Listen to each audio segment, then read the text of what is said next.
All right, everybody. Do you want yang energy or do you want revolutionary energy? The answer is you're going to get both. We're going to be talking about the energies of July 11th through July 17th. And here is your overview slide of the influences. We're going to talk about the solutions later. And in the tropical astrology, front and center is Mars-Uranus conjunct in Taurus. We add a square to Mercury. We add a trine to Pluto. And we'll talk about how to delineate all those and what that means. We also have Venus entering into Leo, opposing Pluto. We also have the leader, Sun trine Saturn still. And then that'll shift over to Sun trine Neptune. The I-Ching says the creative, that's the number one hexagram, line 3, means it's big. It's big creative energy, big yang energy. That's a match to the first quarter moon. The Mars-Uranus square Mercury. Also, any sort of Leo energy is commensurate with hexagram 1 of the I-Ching, which means both Mercury and Venus are part of that. Dreambot agrees. It shows you Mercury, it shows you Cancer, and then some more time. We're going to look at those memes, but basically overall the overlap is in that Leo space. It's time for your creation, everybody, with a really high congruency score. Can't wait to show you this these charts for this week. Amazing energy coming to you. All right, let's go.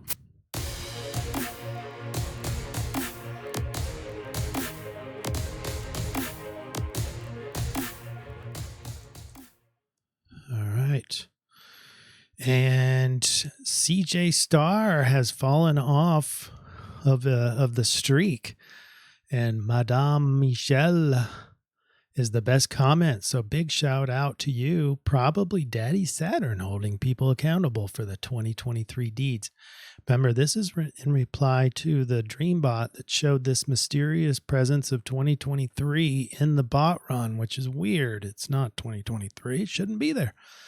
And it is still here this week, and maybe Daddy Saturn is holding people accountable. But big shout out to Madame Michelle. Well done with 10 ups. And thank you for your participation, everybody. Let's hit the Dreambot. All right. Top word July still. It is the search score finally starting to come down. The memes are strong in the red with Mercury, and that's kind of a remnant of the last Dreambot. It was very heavy in Mercury kind of things, thinking, talking, that kind of thing. And Mercury does play a big role this week still, but those words are starting to float down as 2023 is also at the very bottom of the list. So it'll age out probably next week, but we'll see. And those yellow arrows are about time. So July, night, 2023, ever, today, week, all these time words. And then the blue arrows is about house and caring, and it's really Cancer. Sun still is in Cancer, so that's relevant. All right, where do we go next? All right, astrology. We are in the Aries cycle, the eclipse cycle. We are in between two full moons from Capricorn. The next Capricorn full moon will be in our next CIRF report, July 21st. We have just had a Cancer new moon, so that's why the Dreambot is insistent on Cancer kind of things. And we're sandwiched right here in between the new moon and the full moon, so that makes this a first quarter moon. We have the new energy window that starts on the 11th. That's Thursday, July 11th, and that's the Rebel's Paradise. You notice the similarity. I've got my Punisher shirt on, and I thought it would be just really appropriate to be dressed like my younger self here in this picture, as indicated by the long hair that he's got. the lack of chin hair. And so, now I'm a little older. But anyway, July 2024. Not much to say here. Here's your kind of global chart of the Mars-Uranus conjunction, and it's going exact in the 15th. And at the same time, Mars and Uranus is in parallel, meaning inclinations are the same, so it intensifies that conjunction. And here's your overall week, starting with a high revolutionary and yang energy, and it just gets more. I think it's just going to be off the charts. Yang and revolutionary energy. So let's go into it. And then we get to understand where all this energy is coming from and then what to do about it later in our solution. All right, Thursday the 11th, Venus at 11:18 a.m. Central Daylight Time goes into Leo. So we have the revolutionary romance here, the explosive volatility and potentially destructive power struggles because of its opposition over to Pluto. We obviously, the big talk with Mars, Uranus, and Taurus. This brings explosive volatility. Changes aren't temporary, and the status quo is challenged and destabilized. That makes this the grounded revolutionary. And then we have this from late last CIRF report, still the Sun trine Saturn. And this is the role model, the heartfelt leader, the wise one. And so you put it all together, kind of get this Gandhi archetype. I'll make this on the top there. Truly balanced form of activism is enabled this week, or at the very start of our week. Love and compassion, wisdom and maturity, revolution and power, destabilization and transformation, dissent and rebelliousness. We have the extremes of many energies, but it's in a very balanced way. It's the Gandhi archetype, at least initially, the wise, seasoned, revolutionary leader to start out our Rebel's Paradise window. And then to be more exact on the Venus opposed Pluto, this is when it goes perfected, 9:11 a.m. Central Daylight Time. This is the revolutionary and the queen, because the Pluto in Aquarius is the revolutionary that seeks to tear down and rebuild social structures.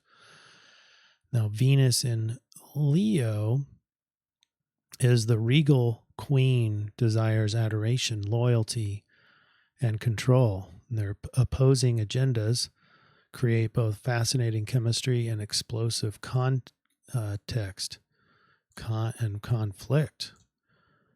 And in what we get when we put all that together is fire and ice. This combination is like the meeting of fire and ice, two primal opposite forces that create steam and drama upon contact.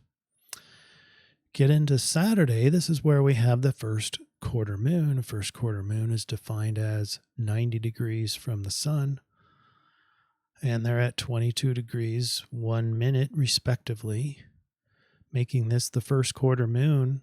But it's in Libra, combines the bold, decisive thrust of a sword with the elegance, refinement, and fairness of Libra's scales. Like the fencer's foil, this energy is focused, principled, and intentional in how it directs its force. It cuts through indecision and discord with the precision of impartial analysis and clear directed action towards restoring peace and harmony. Here she is, folks. First quarter moon is the elegant sword from the Queen Venus. I'm sorry, Queen Moon. We got Venus later. All right, this energy on the first quarter moon is decisive action that considers all sides, stands firmly for justice, equality, and harmony because it sits in Libra. It's initiating creative solutions and win-win scenarios. By the way, this is when Mars and Uranus begin their parallel in inclination. Hence, this rebelliousness is getting more intensified. And it is a big factor in these day-to-day charts all week long. It's just I'm going to focus in on it on the day it goes exact. But Sunday the 14th, one thing I forgot to mention is just all week is a heavy fixed energy. That's the dominant element here is most of our planets are in fixed signs. So that means that people are sort of dug in, aren't going to go anywhere. It's sort of a Taurian energy, and that's represented heavily with the Mars and Uranus. So here we are. This is where Mars and Uranus go exact both in azimuth and elevation, inclination. And we also add a square over to Mercury, but the precise conjunction happens at 9:04 a.m. A lot of things happening mid-morning at around 9:30 a.m. this week. Now, what's still strong, even though that this is the focus, is that the Uranus Mars conjunction in Taurus has this sextile connecting the revolutionaries at the very peak of its connection over to the sun. And the sun, remember, is our experienced, wise leader. And that trine to the sun is now transitioning over to Neptune, making it a much more compassionate and visionary. So we have the revolutionary, the moon is still, so the moon is increasing in its energy, it's waxing. What we've added is the Mercury square. So now the revolutionaries are much more vocal and verbal. Mercury in Leo needs to be heard, and that's why he is carrying his microphone. You can see the revolutionaries in the background with the context, not afraid to speak. That's why the dream bot is talking about Mercury still. Pressure to invent new ways and new solutions. It's the pressure to verbalize this revolutionary energy that's pressurized. And outward it goes, not just in Mercury, but also in Leo, in Venus, because they're both in Leo. And they both want to be heard. It's the unabashed, outspoken revolutionaries. All right. Tuesday, still strong. Everything that we just mentioned, still strong. And we have the grand water trine, making this a lot more emotional. Everything's still fixed. Sun still in Cancer. Moon still waxing. It's a gibbous now, gibbous moon in Scorpio. So things become a little more obsessed emotionally, as if we needed more power and more energetic impetus. We still have fixed energy. We still have Mars and Uranus in a inclination that is the same, parallel and conjunct. We have the square over to Mercury that's only getting stronger. So that revolutionary, verbal, outspoken energy is still very much there. All right, that'll do it for the astrology. The I-Ching says hexagram 1, which is the yang. It's lines of 6 yang lines. There is the change line 3. It just makes it a little even more overwhelming. The air is ripe with imagination, inspiration, and energy. The flying dragon is an ancient symbol of the dynamic rousing forces that bodes well for creative movement. Line 3 says a sphere of influence is opening up for you. Let yourself be active. Do not use your creative powers just to attract attention, Leos. But the energy here is be bold. Line 3 specifically, be bold, but be careful. And that's a direct confirmation of the essence of the solution triangulation. You're going to see this, the entirety of this CIRF report is all very well correlated with each other, including from the influence to the solution. It all flows perfectly, in my opinion. So the actual text for the third line says, all day long, the superior man is creatively active. At nightfall, his mind is still beset with cares, danger, no blame. So this line represents a stage where immense energy and creativity are present, but there's also a warning of potential overexertion and the need for balance. All right, let us move to the solution after we summarize. So here we have our outspoken revolutionary, and that energy is going to be very strong all week, added by the first quarter moon. So we have revolutionary forces are additive and obvious this week, as you saw on our day-to-day charts. And all this occurs with a first quarter moon indicating big changes moving forward and yang-type creative power at your disposal. The I-Ching agrees perfectly with the astrology and suggests that the revolutionary and yang energy is for your use with ample creative force. This is the time to uproot the old paradigm and form your world into the vision you hold. There is power here to revolutionize your life. It's time, surfers. It's time for your creation. Now it's time for the solution. All right, here we go. Start with the hexagram. Put the change line in, and we have one yin line, making this hexagram 10, treading carefully. Consider your steps carefully. Rushing wildly ahead will only bring misfortune. With this level of yang energy, it is very common, if you're not conscientious of the energy, then you will spring forward. It's very impulsive. It's pouncing. It's hunting. And so you've got to really pay attention and be mindful. And here we have our first suggestion, mindful decision making, strategic planning, observant and attentive, patient and persistent, ethical conduct. Doesn't this sound a little bit more Taurus than it does Leo? Remember, we're looking for the solution now. So it just so happens when we put the conversion in with Mars and Uranus conjunction is the biggest energy. And that happens at 26 degrees 19 Taurus. And it produces hexagram 8 of the Rave mandala. We'll look at that. And it also produces sidereal Taurus. It's in that tiny speck of the sky where tropical Taurus overlaps with tropical sidereal Taurus. And right in that space. So the solution is going to include the Taurus archetype.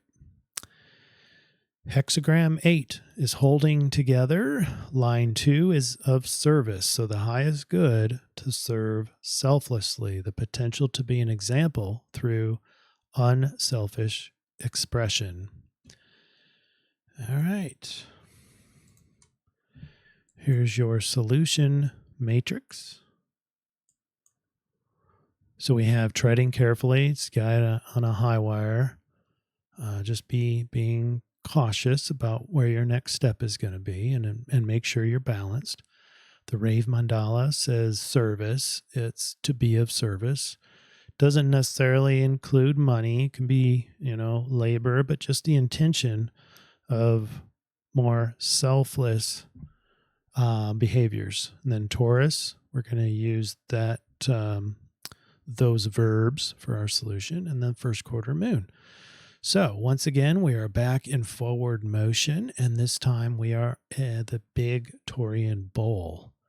Because it's a first quarter moon, make it a slow start, but avoid a Taurian no start. That's the procrastinator.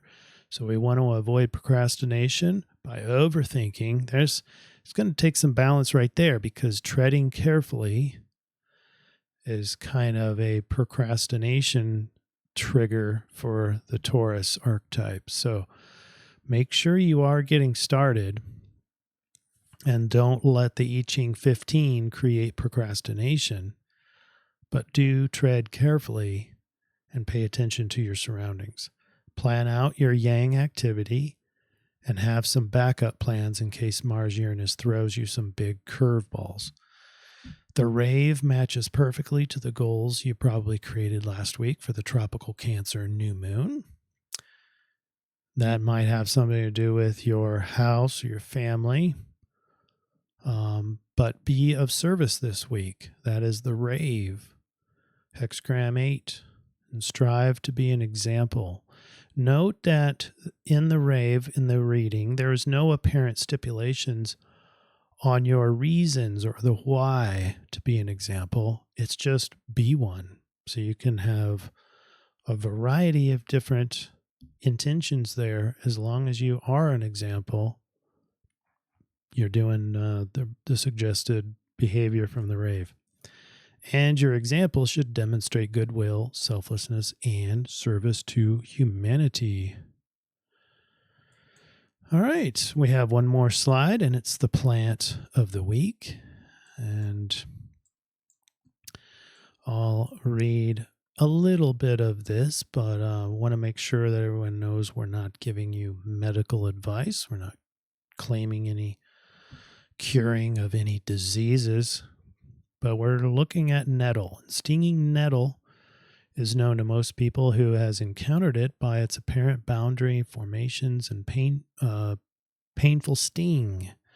Should those boundaries be crossed? Used for centuries medicinally as an excellent detox, nettle leaf, root, and tops also provide a host of nutrients.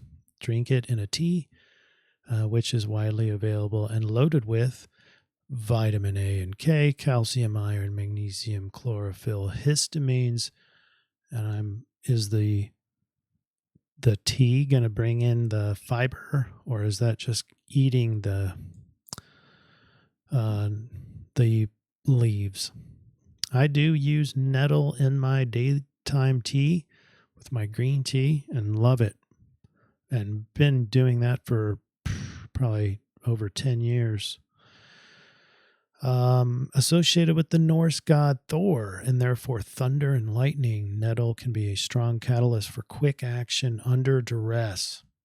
It's a perfect herb for this Mars and Uranus conjunction and intensification.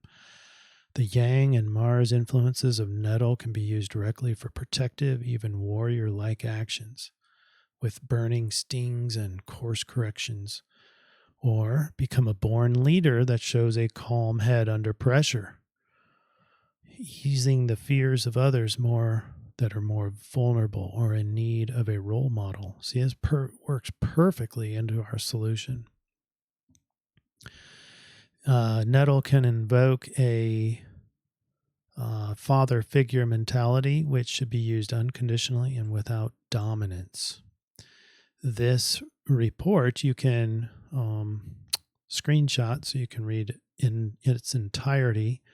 Was crafted for you, Humanity with Love, by Sean Elizabeth Nelson. Thank you, Sean. All right, everybody, that's your plant of the week. I'm a big fan of nettle. All right, that's all we have this week. Go out and do it. We're ready for your Yang creation. And I appreciate you all being here. Thanks for your shares. Thanks for your comments. And thanks for supporting us. Take care, everybody. Have a great Yang week.